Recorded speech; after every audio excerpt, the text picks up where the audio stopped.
Gua nggak ngerti, kenapa masih ada aja orang bangga nyetrum ikan. Emang nggak punya tangan sama otak buat mancing kayak orang waras. Pantek! Gua kasih tahu ya, kita mancing tuh bawa alat, bawa sabar, bawa seni. Lu bawa aki bekas, kawat tembaga, sama muka nggak tahu malu.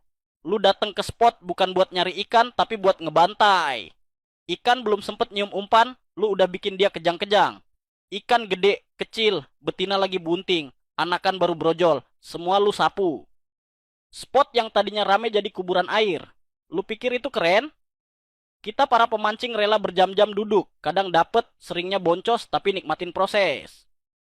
Tapi lo, 5 menit ngegas spot, hasilnya seember semua lu embat.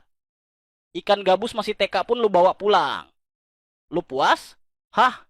Nih ya, buat tukang setrum yang datang-datang bawa alat kayak mau ngebobol ATM. Spot itu bukan warisan nenek moyang lu, goblok. Lu rusak spot, lu bikin ikan kabur. Kita semua yang kena imbas. Lu bangga dapat banyak? Lah kita pemancing asli malah cuma dapat sisa trauma listrik. Setiap lempar umpan, ikan malah PTSD. Dan yang paling nyesek, lu dateng diem-diem. Nyetrum malam-malam, nggak pakai izin, nggak mikir jangka panjang. Besoknya pemancing dateng. Zong, air keruh, ikan hilang semua. Nyesek, asli.